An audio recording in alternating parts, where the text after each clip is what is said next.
Monsieur le Président, bonjour et merci d'avoir accepté cette invitation pour cette grande interview sur Télé Sahel. Ma première question, Monsieur le Président, vos prises de parole sont rares. Certains estiment même que le CNSP et le gouvernement doivent communiquer davantage. Que répondez-vous, Monsieur le Président, à tous ceux qui soutiennent cette idée? Bonjour, Monsieur Abdoulaye. Bonjour au peuple nigérien. Merci de l'opportunité que vous nous offrez pour nous adresser une fois de plus à nos compatriotes et au-delà de nos compatriotes, au peuple du Sahel, d'Afrique et du monde. Permettez-moi d'avoir une pensée pieuse envers les martyrs civils et militaires du terrorisme dans notre sous-région.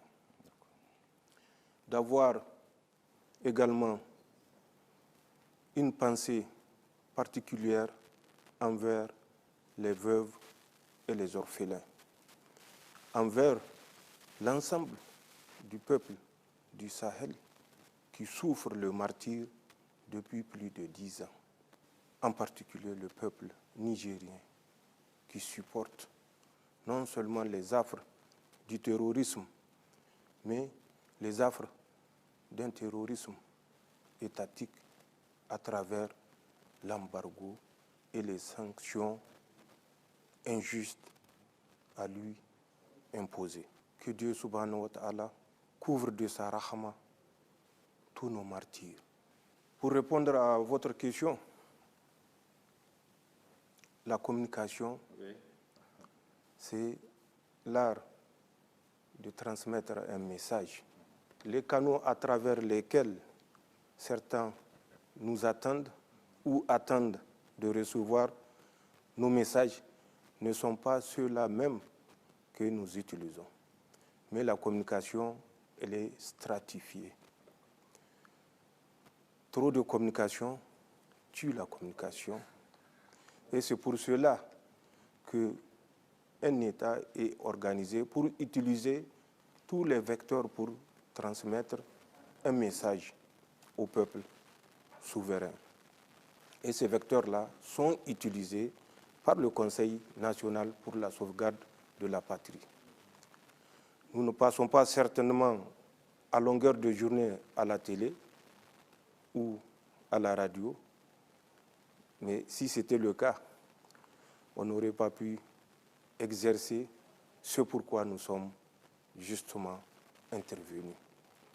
Nous passons par plusieurs canaux, à commencer par le niveau local, à travers les prêches qui transmettent des messages aux fidèles, que ce soit dans les mosquées, dans les églises, à travers les chefs traditionnels, lors des grands événements, qui transmettent également le message aux populations, à travers les interventions des ministres qui composent le gouvernement de transition, à travers leur chef, le Premier ministre, qui a intervenu à maintes reprises, à travers certaines interventions des membres du Conseil national pour la sauvegarde de la patrie.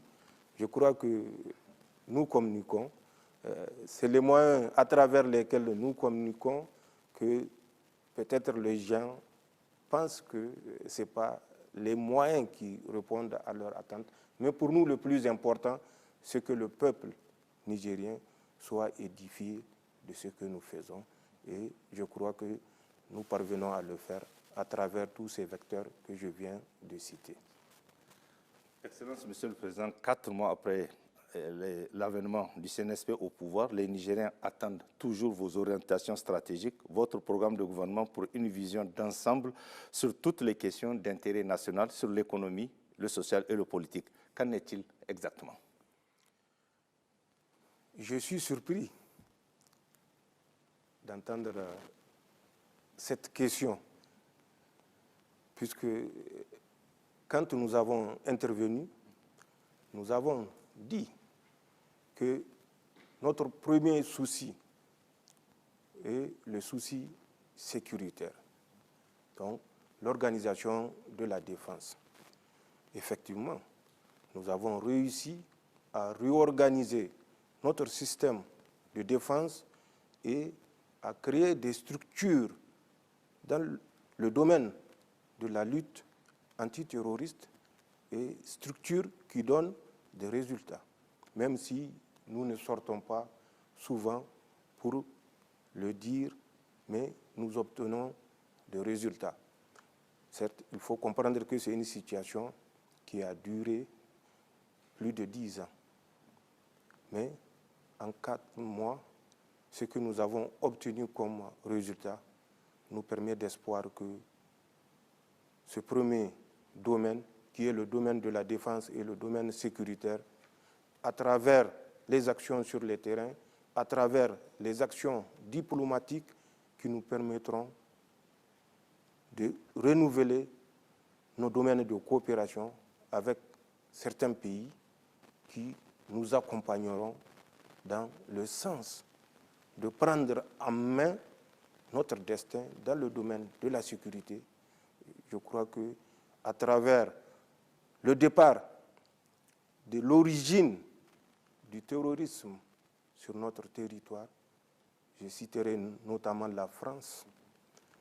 Vous ne pouvez pas combattre un incendie avec de l'essence. Et pour nous, l'incendie terrorisme tire son essence du soutien que la France lui apporte.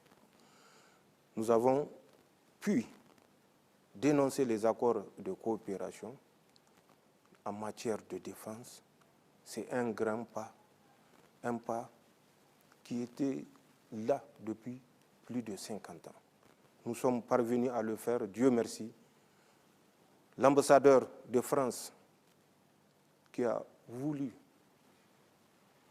au mépris des règles de relations diplomatiques, sous-estimer et mépriser les autorités nigériennes, a quitté notre territoire.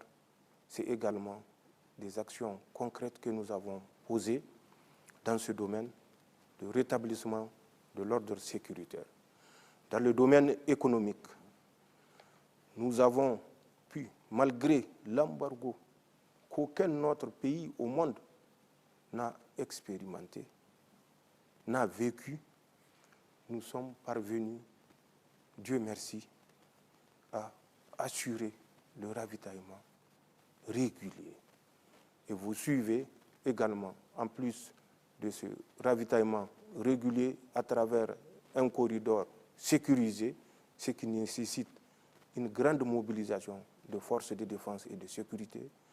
Nous avons réussi toujours dans le domaine économique, notamment à travers la bonne gouvernance, à instaurer un climat de confiance. Tous les Nigériens étaient unanimes sur la nécessité de rendre ce qu'on a soutiré des caisses de l'État. Et par rapport à ça, nous avons pris des mesures pour organiser la commission de lutte contre les infractions économiques, financières et fiscales, la COLDEF, qui est une réalité aujourd'hui et qui va s'atteler, en tout cas, à ramener tout ce qui a été spolié au profit du peuple nigérien. Donc, ramener au profit du peuple nigérien tout ce que les uns et les autres ont spolié. C'est également, je crois, une démarche à saluer. Nous avons d'autres perspectives, notamment dans le domaine alimentaire, pour voir comment, déjà, il y a un budget qui est prévu à cet effet, assurer le minimum dans le domaine alimentaire.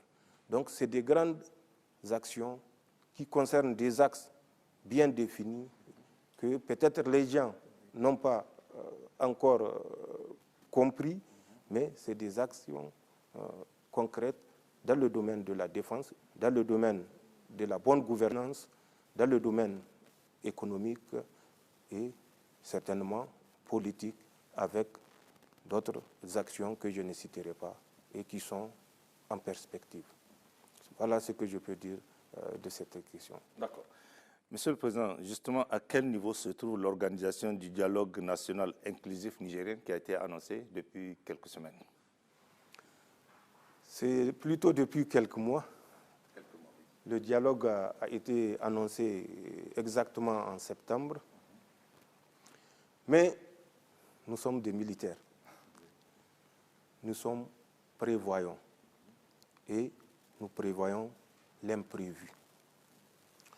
Au moment où nous avons voulu initier le dialogue inclusif, le dialogue national, nous étions confrontés à une menace évidente qui est l'hostilité de la France qui avait sur notre territoire, on parle de 1500 hommes, mais c'était plus de 2000 hommes.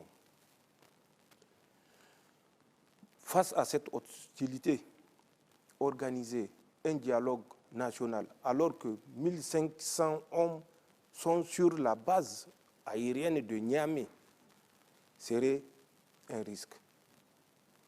Nous avons certes entendu les gens sortir pour dire que nous avons reporté le dialogue, on ne sait même pas si c'est un dialogue sincère, si ça aura lieu.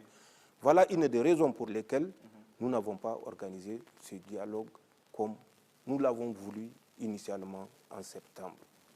En plus de cette menace de la présence des troupes françaises sur notre territoire, et où c'était un impératif pour nous qu'ils quittent notre territoire, malgré l'hostilité ouverte des autorités françaises, nous avons pu faire partir ces troupes.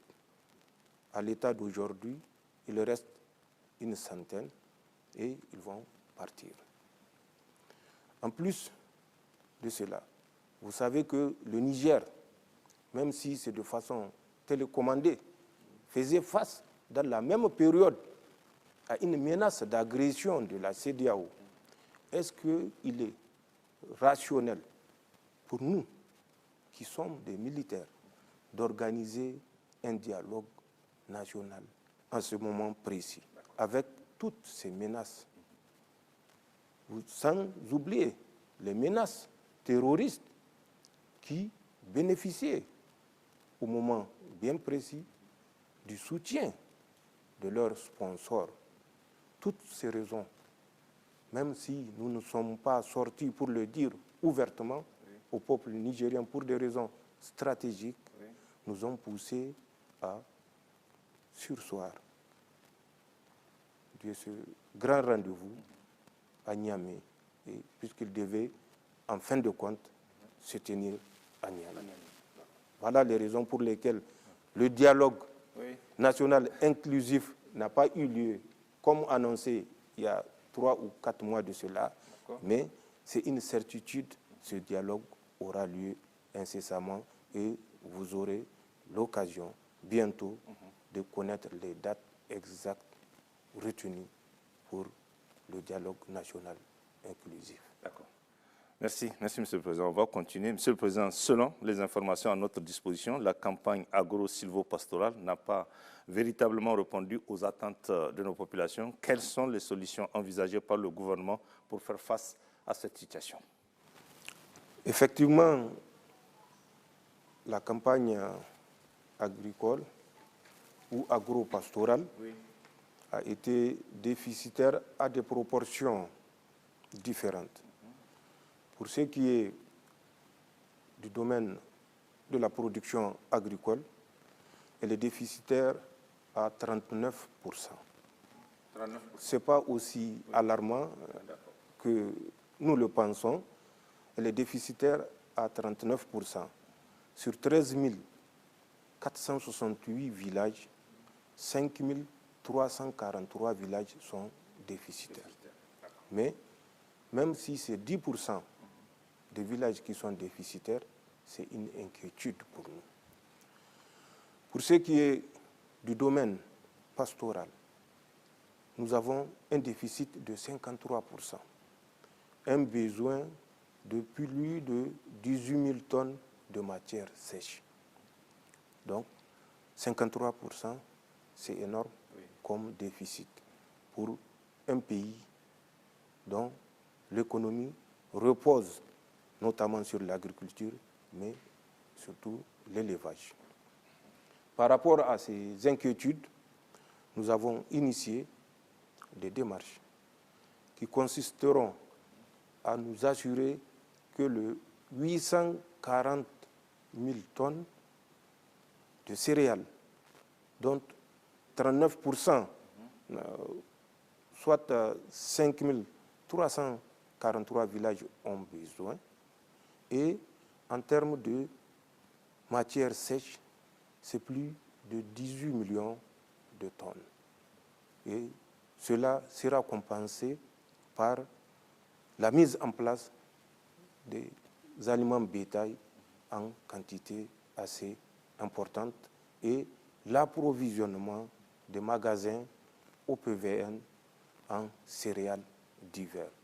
C'est un souci, mais des dispositions sont prises, des fonds sont prévus pour cela et Inch'Allah, nous traverserons cette épreuve de plus.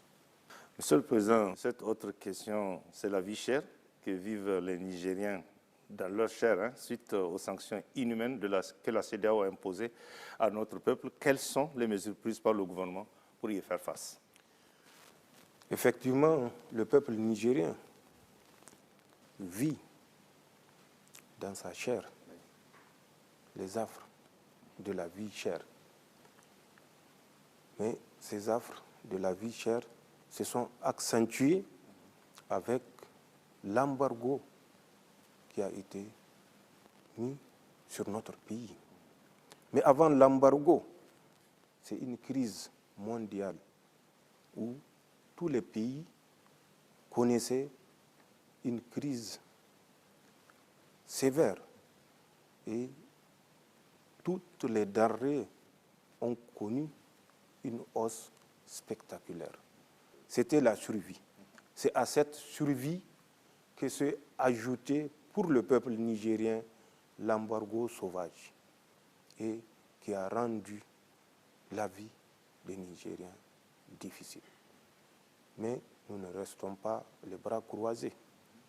Nous ne restons pas là à nous lamenter face à l'épreuve. Il faut être imaginatif. Il faut prendre des initiatives. Et ces initiatives se traduisent, entre autres, par la multiplication du partenariat dans le domaine diplomatique à travers des pays qui sont sincères avec le Niger, même si nous ne sommes pas naïfs et nous connaissons que les relations internationales, c'est des relations d'intérêt. Mais nous sauvegardons les intérêts du peuple nigérien, nos partenaires sauvegardent leurs intérêts, mais pour nous, le plus important, c'est le peuple nigérien. Comment, à travers nos relations diplomatiques, sécuriser des corridors, obtenir un accompagnement alimentaire dans le respect et la dignité. Pour ce qui est des solutions au niveau local, nous avons multiplié la recherche de corridors pour assurer un ravitaillement dans des conditions sécurisées au peuple nigérien. Ces corridors que nous avons eu à prospecter sont le corridor du Burkina Faso, le corridor de la Guinée, Conakry, le corridor de l'Algérie et le corridor de la Libye. Sur certains corridors, nous sommes très avancés et vous le remarquez, avec le système de protection et d'escorte que nous avons mis en place, avec ce système, nous arrivons à maintenir une cadence régulière permettant d'approvisionner les marchés, non seulement de Niamey, mais de l'intérieur du pays. À titre de rappel, actuellement, ça fait depuis le 28 novembre que des camions sont en train de rentrer par un corridor ami pour assurer, et de façon ininterrompue, plus de 4000 camions sont rentrés du 28 à la date d'hier. C'est un effort colossal qui exige la mobilisation des forces importantes et que nous allons faire de façon soutenue pour que la vie chère liée à l'embargo soit levée. Il restera bien évidemment la vie chère, vie qui est liée à l'environnement économique mondial. Et ça, certainement avec le temps, d'autres solutions seront trouvées.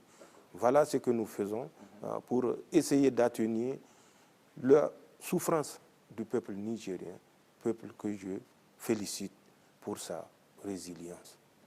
Excellence, Monsieur le Président, vous avez procédé à l'installation de la COLDEF il y a quelques jours. Quelles sont les assurances et les garanties que la COLDEF ne sera pas, comme toutes les institutions similaires dédiées à ce type de mission, lors des transitions passées et qui ont eu, somme toute, des résultats mitigés? Est-ce que cette fois-ci, la COLDEF aura véritablement les moyens de sa politique et quelles sont les garanties pour son indépendance et la réussite de sa mission? La commission de lutte contre la délinquance économique, financière et fiscale est une volonté populaire.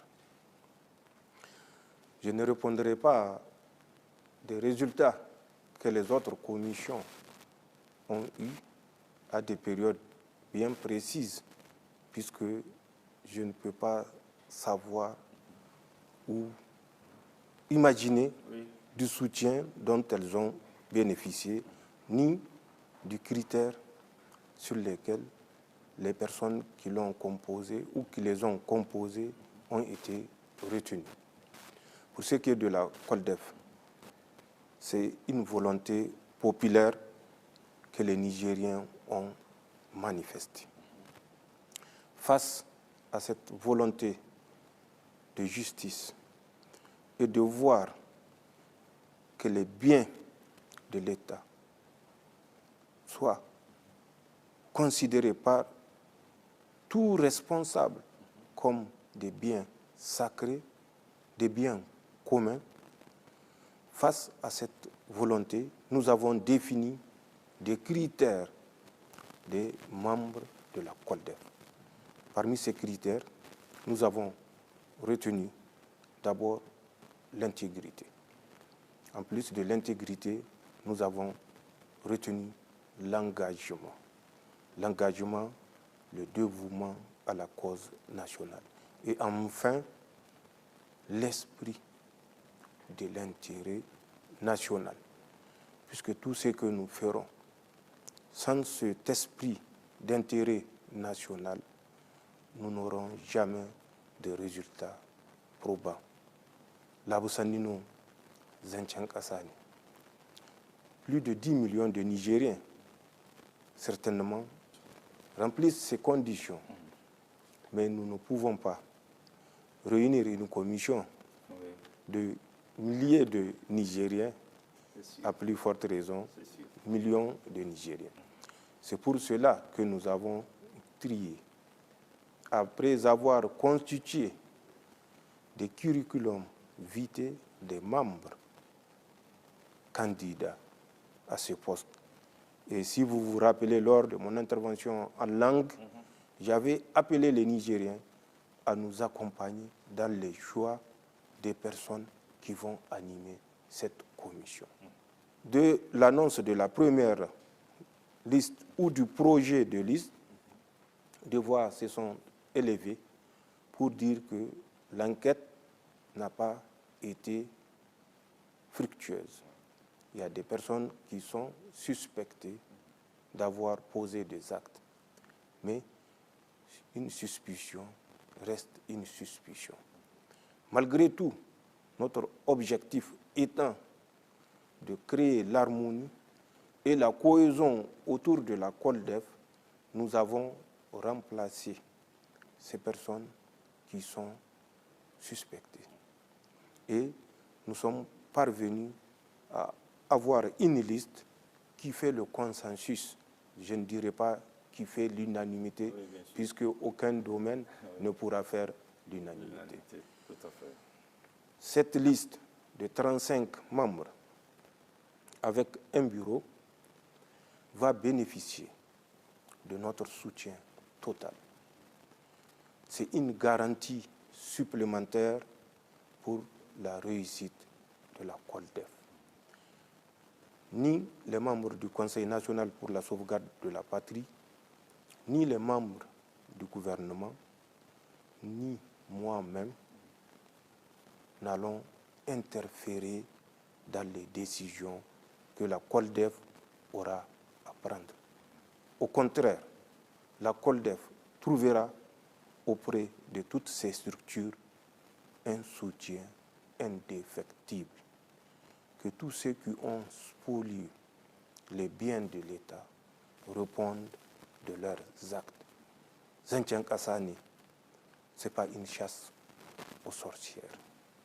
Il faut que le Nigérien apprenne et intègre que le poste de responsabilité n'est pas synonyme de confusion avec le trésor national, avec la caisse de l'État.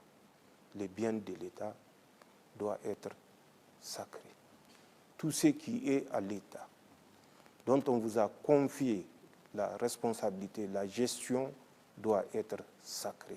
Nous voulons qu'elle soit dans tous les esprits des responsables qui sont actuellement en poste dans ce régime de transition. Et la COLDEF, comme je l'ai dit, aura certainement le soutien total de toutes les autorités.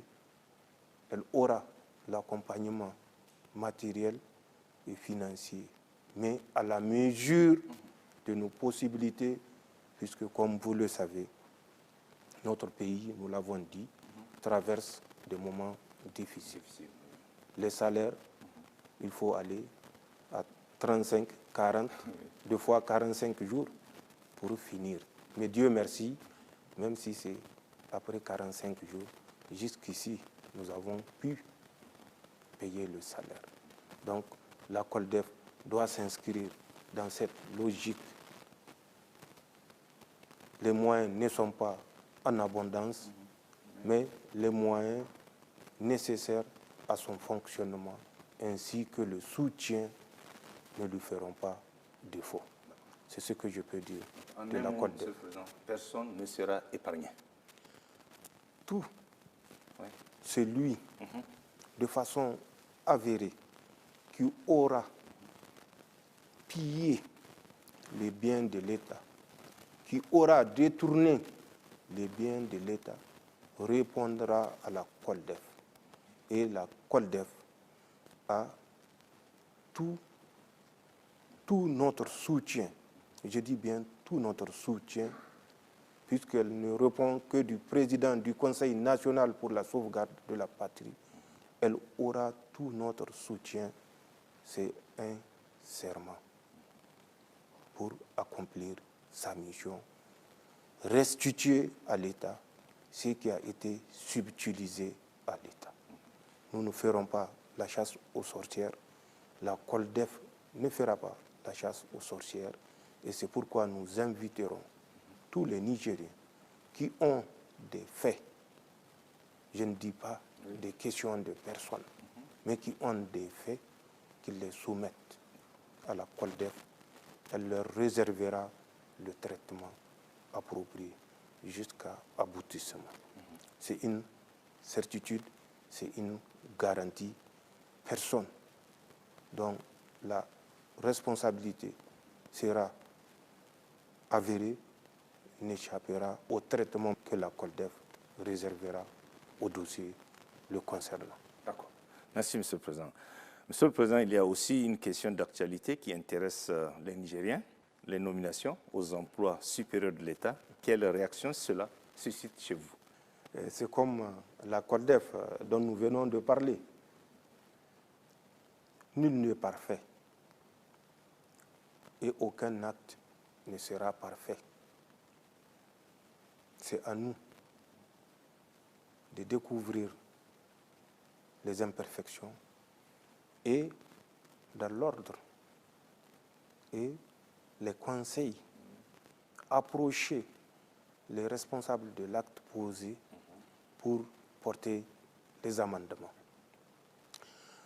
Les affectations sont une des prérogatives d'un gouvernement, d'un État. Ces affectations répondent à des critères de compétence, des critères d'intégrité et surtout des critères, comme je l'ai dit, de la haute compréhension de l'intérêt national. Quel que soit le poste que vous allez occuper, c'est l'intérêt national qui doit être la première priorité. Pour ce faire, certes, dans les affectations, il se peut que nous ayons affecté ou eu à affecter des personnes, peut-être, qui ne font pas l'unanimité. Mais donner le temps au temps et juger les gens en fonction de l'acte qu'ils posent. La Boussandinou, comme je l'ai dit, nous ne faisons pas de problème de personne. C'est l'intérêt national qui nous a conduit à dire que ce que les gens ont posé comme acte jusqu'au 26 juillet ne va pas dans le sens de l'intérêt national et que si nous restons les bras croisés, il n'y aura plus de nation à défendre à plus forte raison un intérêt national. Donc, que les Nigériens, de la même façon dont nous sommes sortis librement pour mettre fin à la dérive, qu'ils nous ont soutenus, qu'ils nous soutiennent dans toutes les désignations que nous aurons à faire. Et comme je l'ai dit, s'il y a des propositions, des recommandations, que ça se fasse selon les règles établies. Un État fonctionne en fonction des règles, selon des règles définies et connues des citoyens. Donc, respectons ces règles et observons, donnons un délai de grâce aux personnes nommées pour en tirer des conclusions. Et c'est tout ce que je peux dire par rapport à ce domaine d'affectation ou d'occupation des postes qui font souvent l'objet de bruit. Mais malheureusement, des fois, des bruits sont exagérés.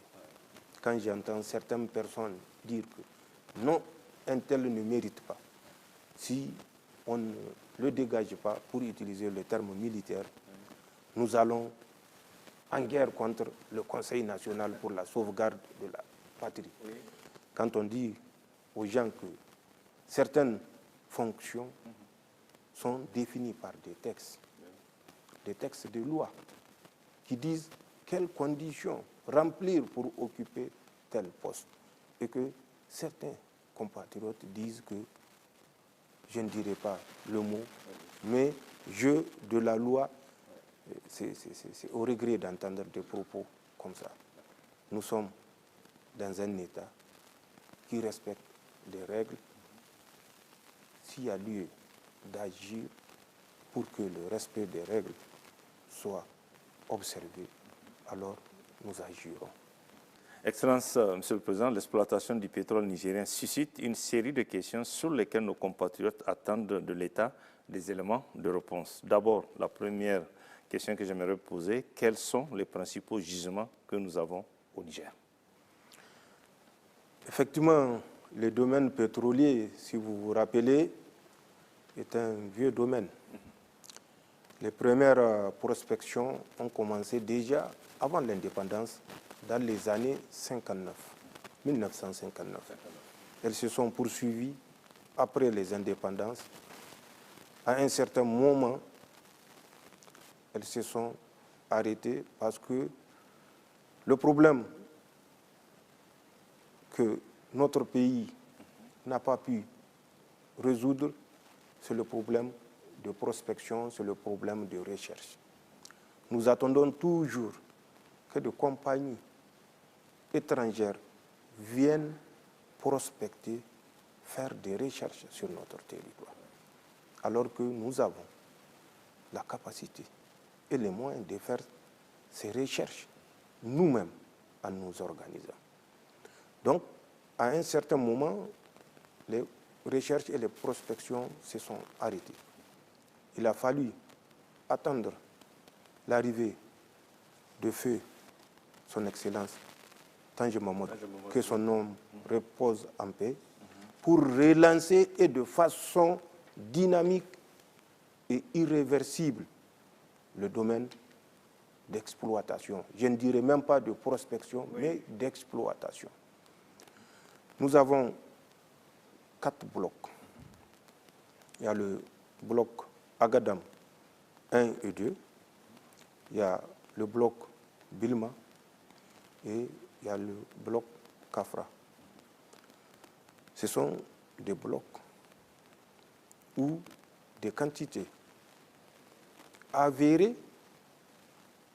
découvertes par différentes compagnies, mais pas par des compagnies nigériennes, puisque, comme je l'ai dit, le Niger ne s'est pas encadré de dispositions pour pouvoir créer une compagnie qui puisse accomplir cette mission. Pour revenir aux 2 blocs qui font l'objet de débats, c'est le bloc Agadam phase numéro 1 et le bloc Agadam phase numéro 2. Le bloc Agadam 1, c'est la Soraz, un pipeline de 462,5 km de Diaouro jusqu'à Koulele, Wolelewa au niveau de Bikimbirji, à 56 km de Zender, où la raffinerie a été construite. Vous connaissez peut-être le fonds utilisé pour construire cette raffinerie, un prêt d'une compagnie chinoise, la CNPC. 540 milliards de francs CFA. 540 milliards de francs CFA. Ce n'était pas un fonds au-dessus de la capacité de l'État nigérien. Ça veut dire que cette raffinerie aurait pu être nigérienne. Tout simplement. Mais le président Tandja, que son âme repose en paix, a montré que c'est possible au moment où les gens pensaient que c'était une mer d'eau souterraine plutôt que de pétrole. Il a cru au rêve. Il a fait construire le premier pipeline, comme je l'ai dit, de 462,5 km au Niger. Il a fait construire la raffinerie dont il a fait une condition pour tout contrat avec l'État du Niger. Cette raffinerie, Dieu merci, c'est nous qui en bénéficions, puisqu'elle a été mise en œuvre ou en exploitation depuis le 28 novembre 2011, au moment où Tandja avait déjà, paix à son âme, quitté le pouvoir. C'est pour dire que les chefs d'État, leur devoir, leur responsabilité, c'est vis-à-vis du peuple. Aujourd'hui, ceux qui bénéficient des retombées de cette raffinerie, ce n'est ni Tandja, ni la famille de Tandja. C'est le peuple nigérien. Si les choses avaient été faites dans les règles.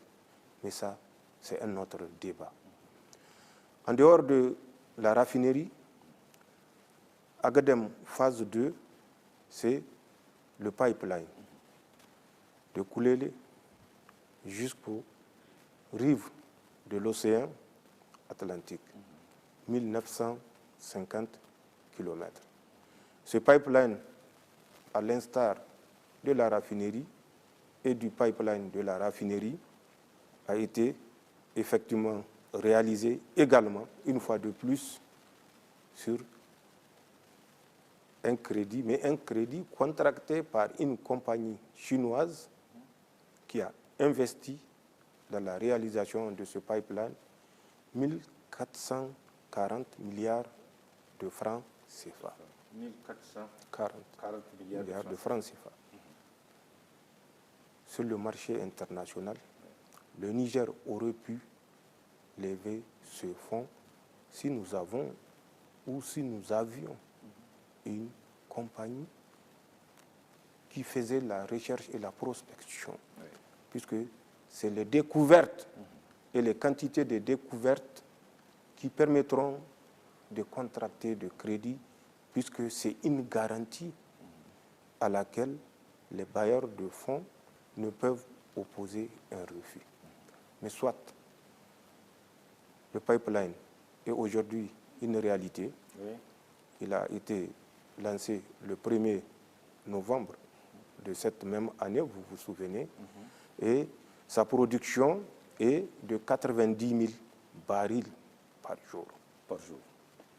Sur ces 90 000 barils par jour, j'entends souvent des calculateurs, oui, des scientifiques nigériens, des mathématiciens dire que nous multiplions 90 000 barils par 77 $, le prix d'un baril, oui, un baril qui équivaut, oui, à 159 litres à peu près, et nous avons les recettes journalières du Niger.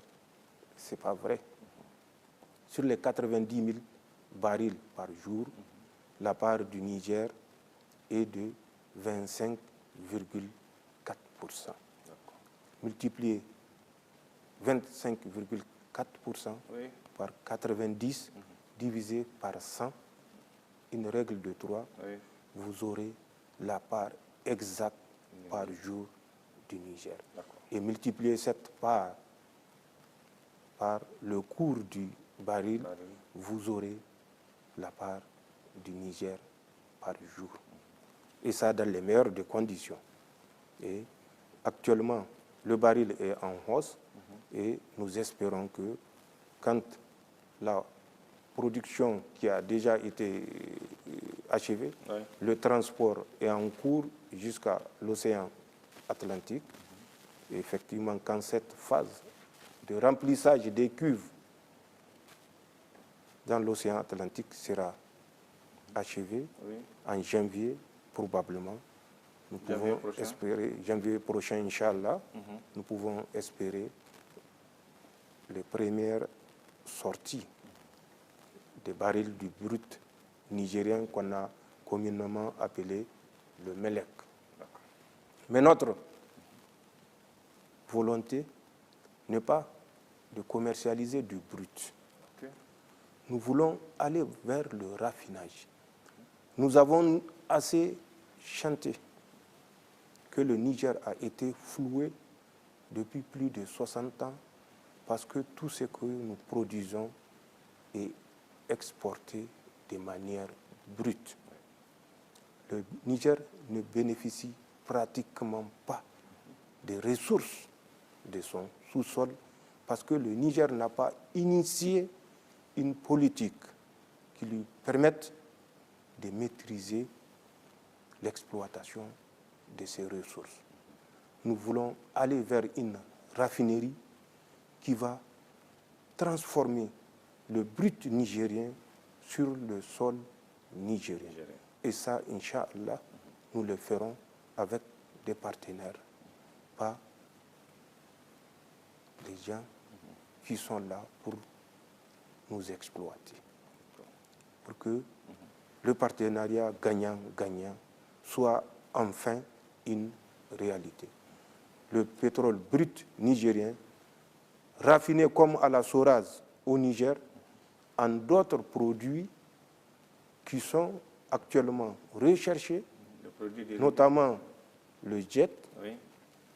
l'essence que la raffinerie de Zender ne produit pas à suffisance, puisque c'est un tiers de la production des 20 000 barils qui est transformée en essence.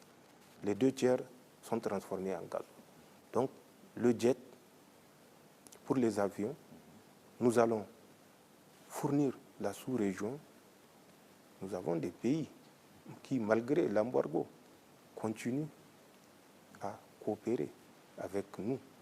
Et c'est l'occasion de les remercier, notamment le Mali, le Burkina Faso, vers lesquels nous pouvons exporter le pétrole raffiné, que ce soit du gasoil, du super, du jet, du pétrole lampant ou du gaz, selon la demande ou les demandes qu'ils feront.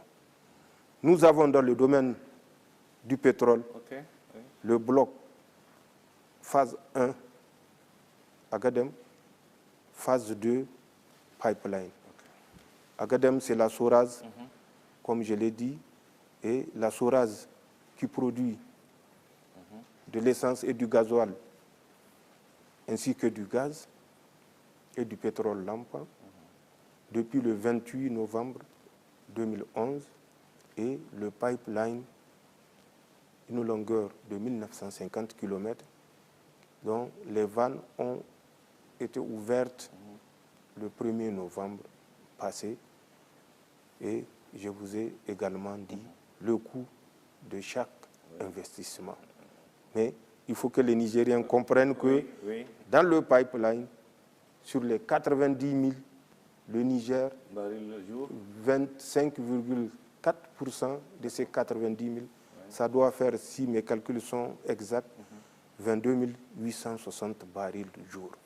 Multiplié par le cours du baril.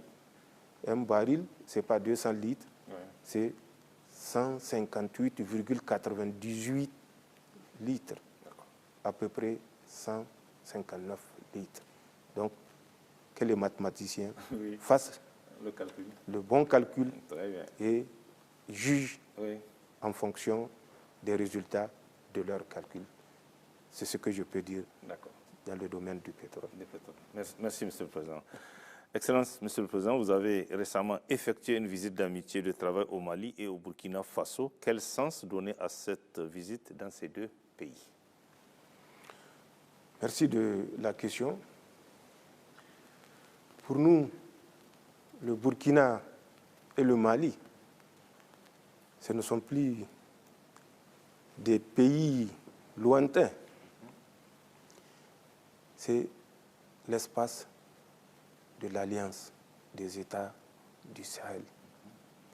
Et pour nous, il est naturel de nous déplacer à Bamako comme à Ouagadougou, dans l'esprit de l'Alliance des États du Sahel. Mais les raisons fondamentales qui m'ont conduit à initier ce déplacement sont de 2 ordres.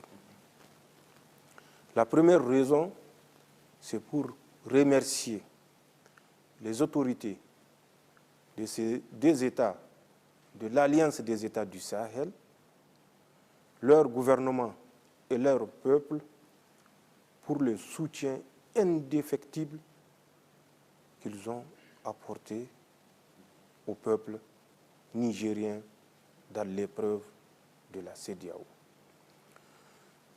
Comme vous le savez, le 30 juillet 2023, 4 jours après notre intervention, la CEDEAO s'était réunie à Abuja pour décider non seulement de l'embargo, mais comme si le désastre de l'embargo ne suffisait pas, mais déclarer également vouloir constituer une force de la CEDEAO pour attaquer les Nigériens qui ont osé demander que la souveraineté de leur pays soit respectée.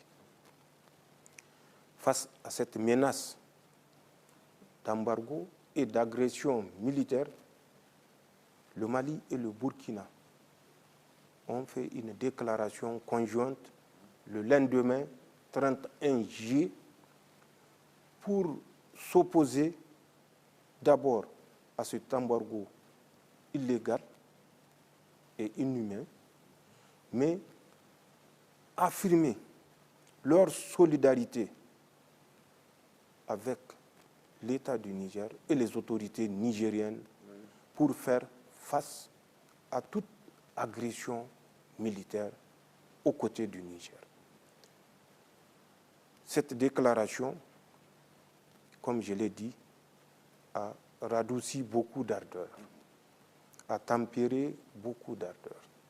C'est grâce à cette déclaration conjointe du Mali et du Burkina Faso.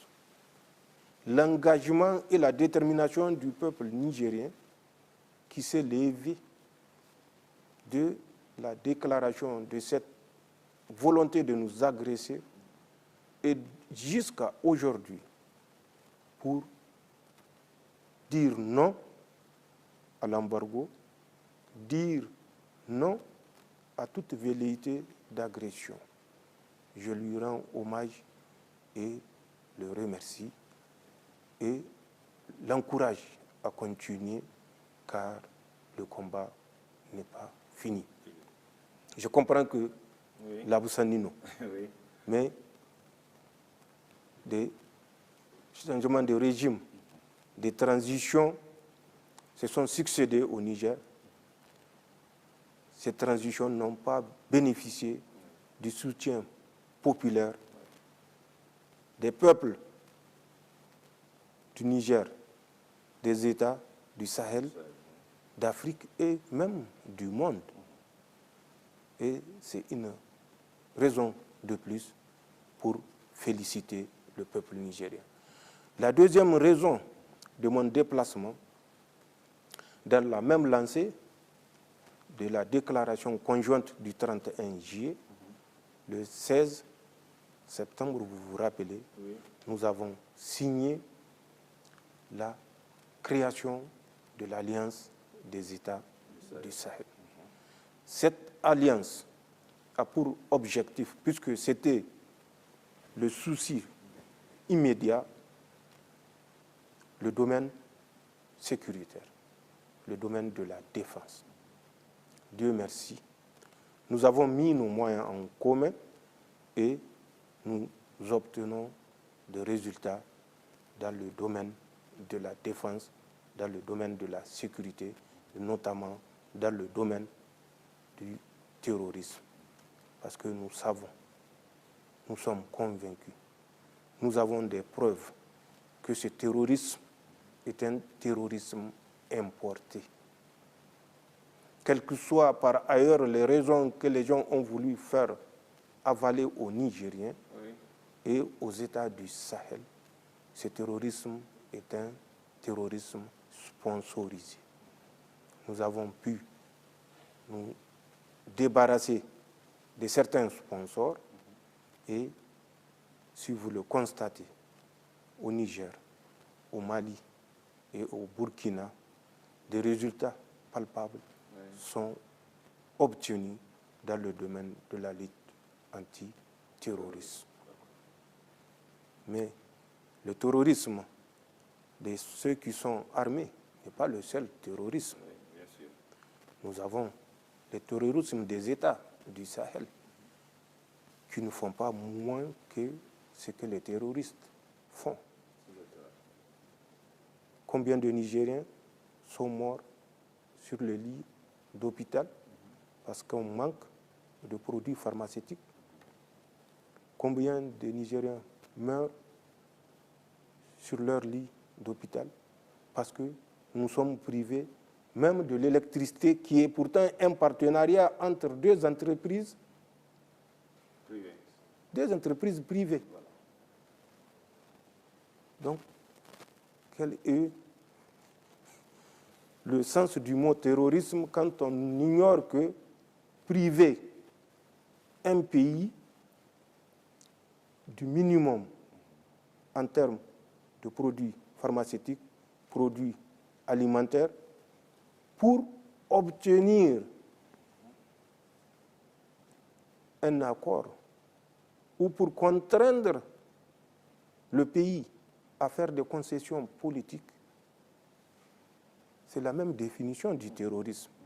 C'est quoi le terrorisme? C'est l'utilisation de la violence contre des personnes innocentes pour contraindre à obtenir des concessions politiques.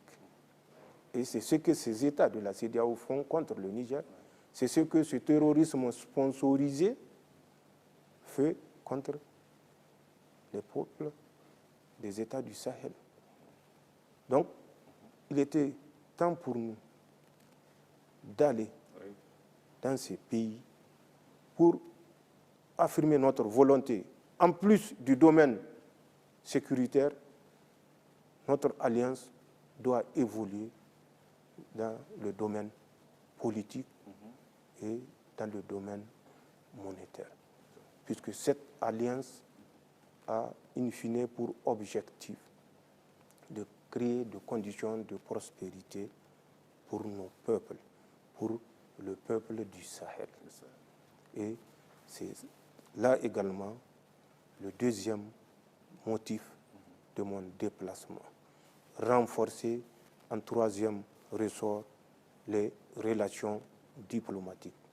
Là où nous n'avons qu'un consulat, l'ériger en ambassade. Donc voilà de façon synthétique les 3 ou 4 domaines. Le domaine de défense donc sécuritaire, le domaine économique, le domaine diplomatique et bien sûr le domaine socio, je dirais, économique, puisque c'est la prospérité au profit du peuple du Sahel et, in fine, ne pas occulter le domaine monétaire. Si aujourd'hui nous faisons face à des pressions sauvages, c'est parce que peut-être nous sommes restés très longtemps passifs dans certains domaines. Nous n'avons pas su nous assumer et assumer notre souveraineté à travers des décisions fortes. Ce sont ces décisions que j'étais parti demander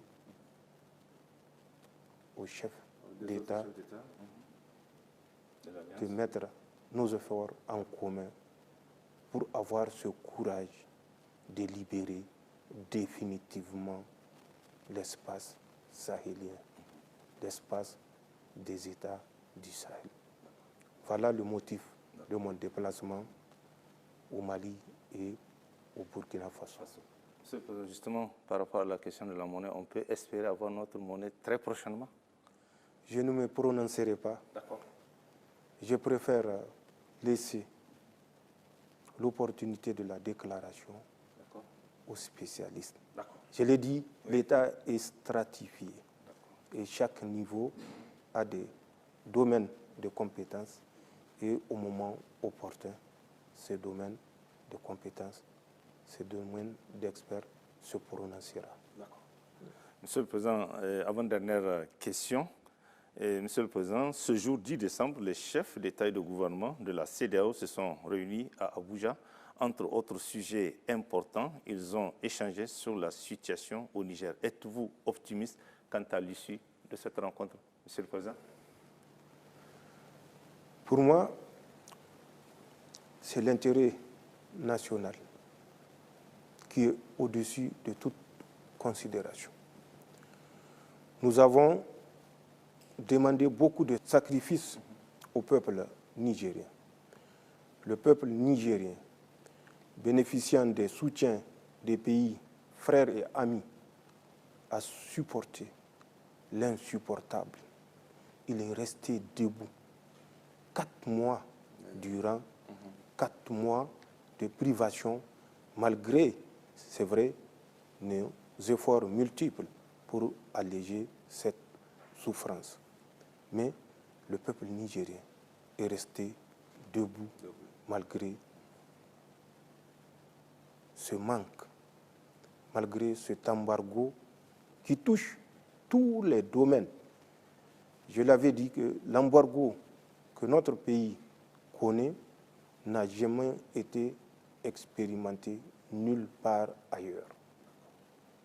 Certains se sont amusés à établir un tableau. Oui. Consultez ce tableau et vous comprendrez l'intention machiavélique qui a conduit à cet embargo contre l'État du Niger. Mais penser par des actes terroristes contraindre le peuple nigérien à céder, c'est sous-estimer, c'est méconnaître l'histoire. Le peuple nigérien est un peuple de guerriers. Nous sommes héritiers et dépositaires de ce que nos dignes prédécesseurs nous ont légué, la résilience dans l'épreuve, la cohésion dans l'épreuve. Certes, les temps ont changé, les hommes ont changé, les capacités ont changé. Mais le Nigérien, malgré ces changements, reste résilient. Mais ce n'est pas pour autant que nous allons demander au peuple, exiger au peuple de continuer à souffrir de cette situation. Mon espoir, c'est que l'embargo soit certes levé. Mais mon espoir, c'est plutôt de voir la nouvelle voie que nous nous sommes tracée nous conduise avec ou sans la levée de l'embargo de répondre à l'espoir du peuple nigérien, l'espoir de vivre en paix et dans la prospérité. Et je reste convaincu que ce nouveau partenariat que nous sommes en train de mettre en place avec des partenaires qui comprennent la situation de l'État du Niger, qui comprennent les raisons de notre intervention, qui comprennent le caractère vital de notre intervention pour notre pays. J'ose espérer que dans un proche, très proche avenir, que ces partenaires nous accompagnent à rétablir l'équilibre. Et Inch'Allah, avec ou sans levée de l'embargo ou des sanctions, malgré la menace de reconduire l'agression, le peuple nigérien sera debout dans le domaine que nous aurons choisi à travers ce nouveau partenariat que nous voudrons pour le bien de notre pays. On nous a assez muselés, il est temps que tout un chacun comprenne qu'il va de l'intérêt de notre pays, intérêt qui a été spolié pendant plus de 100 ans. Quand on parle de 60 ans, 65 ans, c'est limité aux indépendances. Le Niger a été spolié avant les indépendances. Le Niger a continué à être spolié après les indépendances. Et il est facile de constater le degré de spoliation dont nous avons été victimes à travers les accords que nous avons progressivement dénoncés et que nous continuerons, Inch'Allah, à dénoncer pour le bien de notre peuple. Et ça, que personne n'en doute, nous allons poser des actes dans les jours, les mois à venir, Inch'Allah, qui affirmeront davantage la souveraineté de notre pays et la prospérité retrouvée. Inch'Allah. Excellence, Monsieur le Président, pour finir cet entretien, cette grande interview, quel sera votre mot de la fin? Merci de l'opportunité pour dire une fois de plus mon admiration pour le peuple nigérien qui est resté debout, pour dire mon admiration pour les forces de défense et de sécurité qui sont restées debout malgré les moyens limités, mais debout, allant jusqu'au sacrifice ultime pour préserver notre pays. Merci à l'ensemble des pays qui ont compris notre démarche, cette démarche de souveraineté. L'Abousanine, comme le disent nos compatriotes Zentian Kassani, nous sommes pour l'intérêt national et nous défendrons l'intérêt national, quel qu'en soit le prix. Je saisis cette occasion également pour dire que le peuple nigérien, à travers ses autorités, ont supporté l'insupportable. À travers des accords qui nous ont entravés.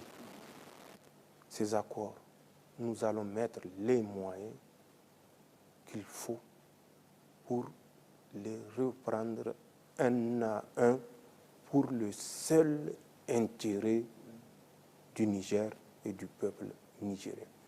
C'est un serment, c'est une promesse.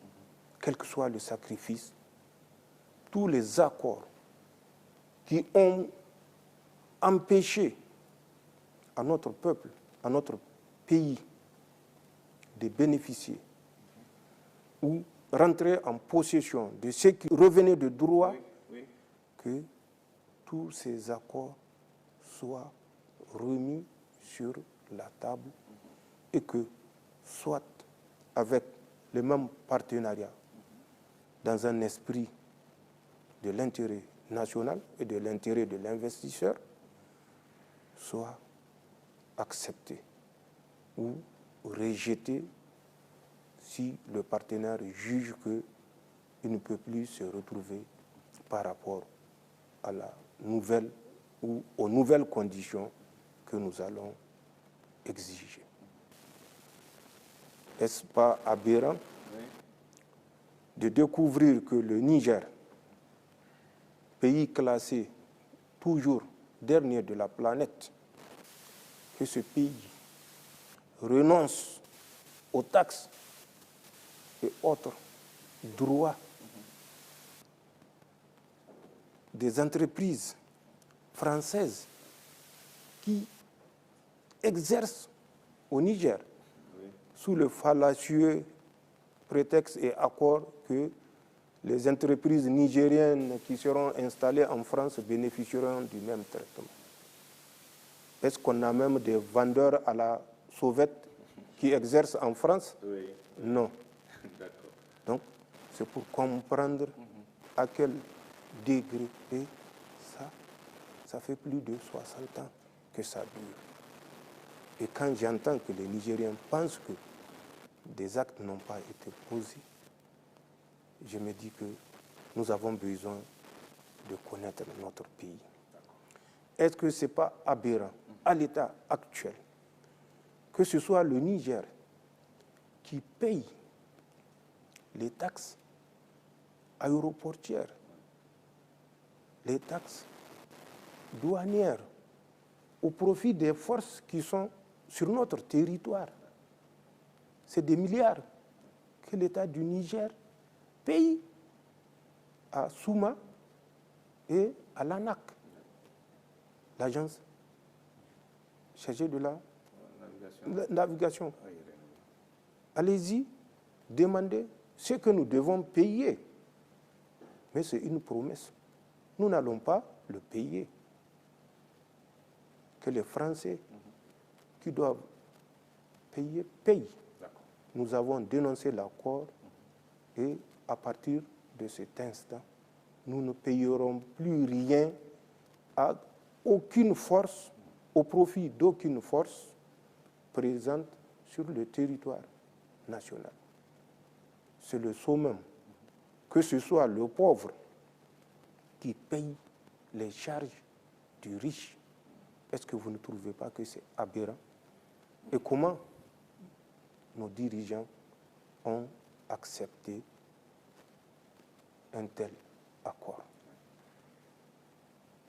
La raison ne nous permet pas de comprendre. C'est des domaines sur lesquels nous allons revenir, Inch'Allah, et tant d'autres domaines que vous me donnez l'opportunité de partager déjà avec nos compatriotes. Les jours à venir, Inch'Allah, seront édifiants.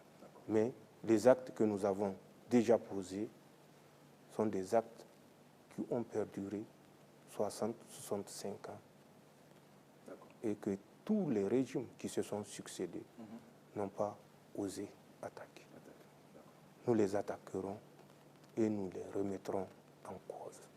C'est un serment et je crois que les premiers actes que nous avons posés sont de nature à prouver que ce que nous disons, ce n'est pas juste de la communication. C'est une détermination, c'est un serment et c'est un engagement irréversible, Inch'Allah. Merci, merci, Monsieur le Président, pour avoir répondu à toutes mes questions. Merci, merci à vous. Merci. Je vous en prie. Merci.